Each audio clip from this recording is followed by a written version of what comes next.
हजारों हजारों विष्णु यज्ञ, सोम यज्ञ, हजारों हजारों रुद्र यज्ञ, हजारों हजारों देवी यज्ञ, हजारों हजारों सिद्धि यज्ञ, सारे यज्ञों का अगर पुण्य फल प्राप्त करना है तो 3 वृक्ष ऐसे हैं जिन वृक्ष की त्रिवेणी में अगर एक बार भी अगर मौका लग जाए इन 3 वृक्षों का स्मरण करने में, पहले नंबर का बेलपत्र का वृक्ष, दूसरे नंबर का पीपल का वृक्ष, तीसरे नंबर पर है महाराज भगवान देवाधिदेव महादेव की कृपा से शमी का वृक्ष।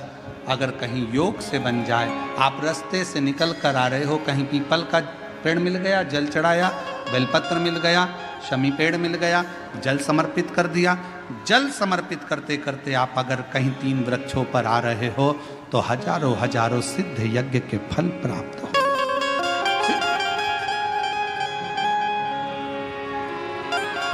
और यदि ये सब नहीं कर सको तो एक बेलपत्र के वृक्ष की सेवा जरूर।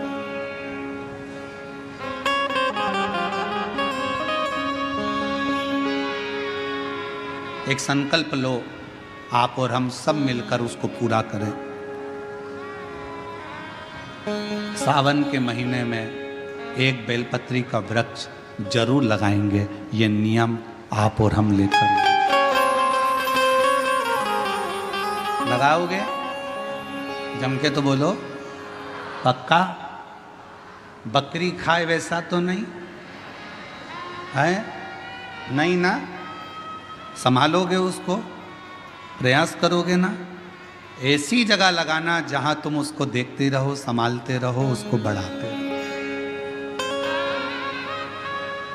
हमसे ये मत पूछना कि पेड़ कहाँ लगाएं, मंदिर में लगाएं, रोड पर लगाएं, किनारे पर लगाएं, शमशान में लगाएं कि कहाँ लगाएं। जहां तुम्हारा दिल कर जाए वहां पेड़ लगाना, पर तुम्हारी निगाह में रखना उसको कि वो बड़ा हो जाए, छाया दे, दुनिया का भरण पोषण करे, दुनिया के ऊपर कृपा की छाया लगाओ।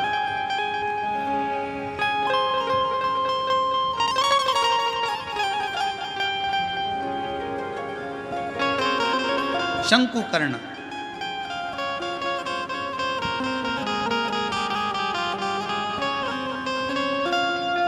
निर्माल्य विसर्जन करते थे प्रणाम कर कर, उन पे शिव की कृपा थी, इसलिए उन्होंने पिशाच को देख लिया। नहीं तो कोई पिशाच देख पा रहा? भूत को कौन देखे, पिशाच को कौन देखे? कहा निर्माल्य विसर्जन करने वाले के अंदर एक अलग से बल उत्पन्न हो जाता है, जो जिस पर दृष्टि दे दे तो उसका कल्याण कर देता है। विसर्जन करने वाले पर इतना बल उत्पन्न हो जाता है कि किसी पर दृष्टि दे उसका उद्धार कर। शिव गुरु से क्या कहते हैं? जब हम शंकर की आराधना करने वाले, शिव की उपासना करने वाले किसी गुरु के पास जाते हैं तो गुरु जी के पास जाकर हम ये नहीं कहते कि हमारे सिर पर हाथ रख दो। शिव की आराधना करने वाले, शंकर की उपासना करने वाले गुरु से हम ये नहीं कहते कि मेरा कल्याण कर दो। शंकर की आराधना करने वाले शिव गुरु से हम एक बात कहते हैं, गुरु जी बस एक काम करो, हमको एक बार देख तो लो, क्योंकि गुरु की दृष्टि ही मिल गई तो उससे हमारा कल्याण निश्चित। देखो तो देखिए, एक 3 चीजें अगर किसी व्यक्ति को ज्यादा दी जाती है तो वो आधा छोड़कर चला जाता है।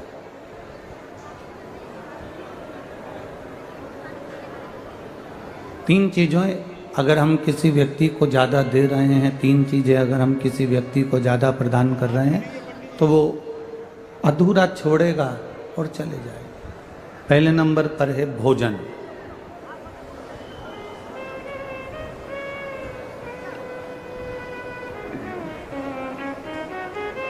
अगर हम किसी व्यक्ति को ज़्यादा भोजन दे दिए हैं, ज़्यादा भोजन हमने परोस दिया है, ज़्यादा भोजन हमने प्रदान कर दिया है, तो ये निश्चित है कि वो ज़्यादा भोजन अगर हमने दिया तो वो आधा छोड़कर चले जाएगा।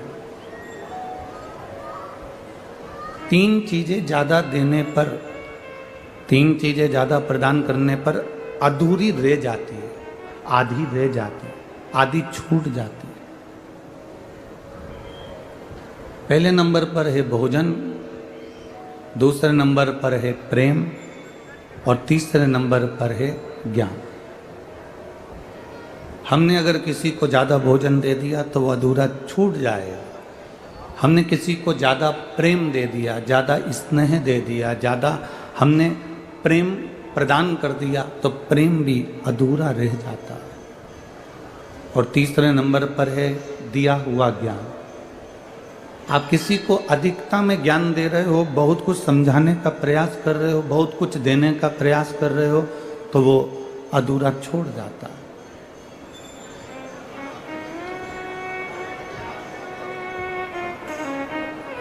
भोजन अधूरा छूट जाता है, ज़्यादा मिलने पर प्रेम अधूरा छूट जाता है, ज़्यादा मिलने पर ज्ञान अधूरा छूट जाता है। पर शिव महापुराण की कथा कहती है भक्ति और विश्वास जितना ज़्यादा मिलता है उतना बढ़ता चले जाता है, ये छूटता नहीं है।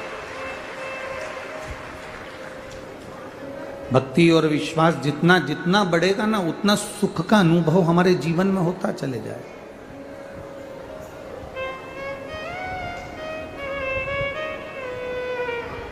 भक्ति और विश्वास जितना जितना दृढ़ होता चले जाएगा, उतना उतना हम परमात्मा के करीब होते चले जाएंगे। आप में से कई माताएं ऐसी होंगी जिन्होंने पशुपति व्रत भी करा होगा, कई माताएं ऐसी होंगी जिन्होंने सोमवार का व्रत भी करा होगा, कई माताएं, कई पुरुष, कई भाई, कई बहन, कई बेटियां, कई बच्चे ऐसे होंगे जिन्होंने पशुपति व्रत करा, सोमवार का व्रत करा, भगवान शंकर के मंदिर भी गए, एक लोटा जल भी रोज चढ़ाया, फिर भी हमारे कष्ट, हमारा दुख, हमारी तकलीफ नहीं कट रही।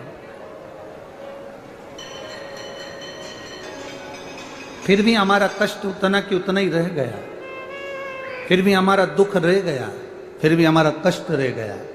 तो आपके मन में संशय आता होगा कि मैंने इतना जल चढ़ाया, मैंने इतनी पूजन करी, मैंने सोमवार का व्रत करा, पशुपति व्रत करा, शिव जी के मंदिर गई, भजन करा, गुणगान करा, कीर्तन करा, उसके बाद भी मेरा भजन अधूरा रह गया।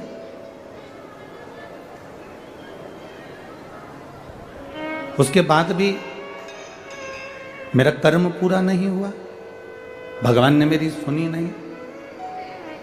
नहीं। शिव महापुराण की कथा कहती है आप अपना पशुपति व्रत करिए, आप अपना सोमवार का व्रत करिए, आप अपना एक लोटा जल देवाधिदेव महादेव को चढ़ाते रहो। वो नहीं सुन रहा तो भी चढ़ाओ, उसके दरवाजे तक जाते रहो। जब जब आप उसकी चौखट तक जाते रहोगे, एक लोटा जल देवाधिदेव महादेव को समर्पित करते रहोगे। आज नहीं सुना कल सुनेगा, कल नहीं सुना परसों सुनेगा, पर वो सुनेगा जरूर, ये निश्चित है, वो झोली भरेगा जरूर। ये होता है।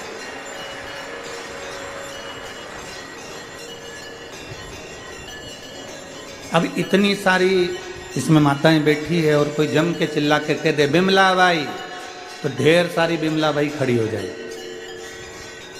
कोई कहे शांति बाई, तो शांति बाई खड़ी हो जाए। जब हम पुकारते हैं, जब हम आवाज़ लगाते हैं, जब हम पुकारने का प्रयास करते हैं, बोलने का प्रयास करते हैं, भगवान नहीं सुनता। भगवान अगर नहीं सुन रहा, उसके बाद भी हम उसको पुकार रहे हैं, उसके बाद भी हम उसको कह रहे हैं, बार बार आवाज़ लगा रहे हैं, श्री शिवाय नमस्तुभ्यम, बार बार बोल रहे हैं नमः शिवाय, बार बार बोल रहे हैं ओम नमः शिवाय, बार बार बोल रहे हैं द्वादशाक्षर मंत्र ओम नमो भगवते वासुदेवाय, बार बार हम राम कह रहे हैं, बार बार हम कृष्ण कह रहे हैं, बार बार हम शिव कह रहे हैं, बार बार हम श्री शिवाय नमस्तुभ्यम कर रहे हैं। वो नहीं सुन रहा, उसके बाद भी तुम पुकारते रहो। जब 3, 4, 5, 6 बार आवाज लगाते रहोगे तो निश्चित है एक ना एक बार मेरा महादेव पलट कर जरूर देखेगा और कृपा जरूर करेगा। उसका वो पुकारना तुम छोड़ना नहीं।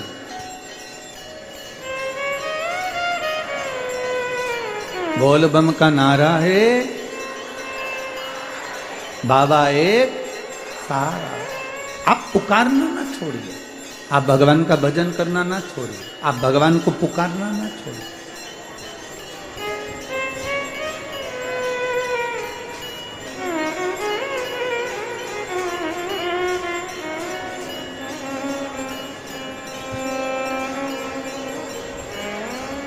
जब हम भगवान को बारंबार पुकारेंगे,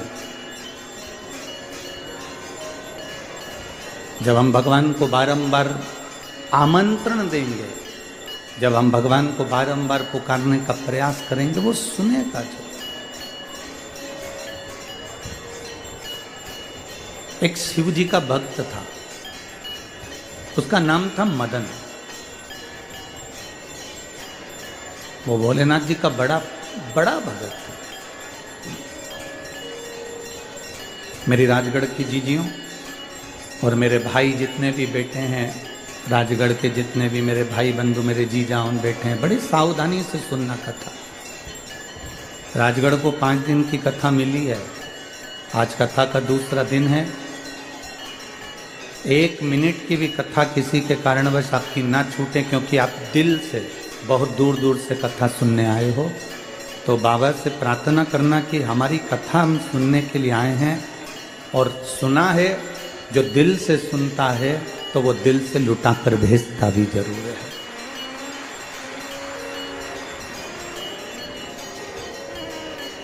आप दिल से श्रवण करो। एक शिव जी का परम भक्त था मदन, जो भगवान शंकर का परम प्रिय भक्त है। आज तक भगवान शंकर ने उसको कभी दर्शन नहीं दिया, आज तक वो कभी भगवान शिव का दर्शन नहीं कर पाया, आज तक उसने भगवान शंकर का दर्शन नहीं करा। ना शिव जी उसको मिलने आए, ना इसने कभी शिव का दर्शन करा। केवल शिवालय जाता था, शिवालय में जाकर जो मंदिर में भक्त फूल चढ़ाकर जाते थे, उन फूल को उठा लेता था और उन फूल की पंखड़ी को निकालता था, और नीचे का जो डूट होता था, नीचे का जो भाग होता था, उसको फेंक देता था, और फूल की पंखड़ी से शंकर भगवान के मंदिर में शिव जी के आसपास में शंकर जी का श्रृंगार किया करता।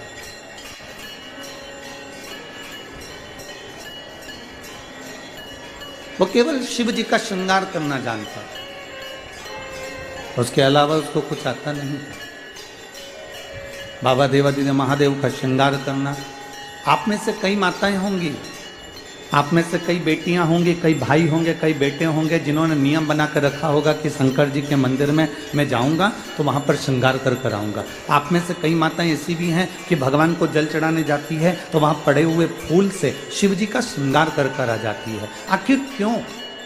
ये श्रृंगार की परिधि, ये श्रृंगार करने की एक नियम, ये श्रृंगार करने का एक क्रम, ये श्रृंगार करने का एक नियम हमारे जीवन में किसने दिया? ये श्रृंगार करने का नियम दिया है भगवान नंदी ने, ये श्रृंगार करने का नियम दिया है माता अंजना ने, ये श्रृंगार करने का नियम दिया है माता पार्वती ने, ये श्रृंगार करने का नियम दिया है माता सती ने, श्रृंगार करने का नियम दिया है श्री तुमरुका जी ने।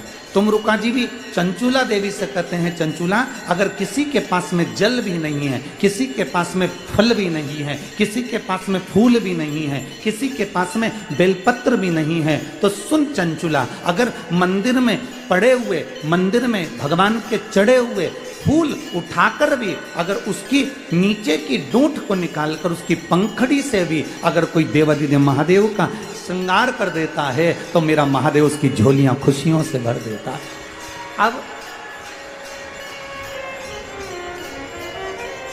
अब आप लोग कहेंगे गुरुजी पंखड़ी में और फूल में क्या अंतर है? थोड़ा समझिएगा बहुत सावधानी से।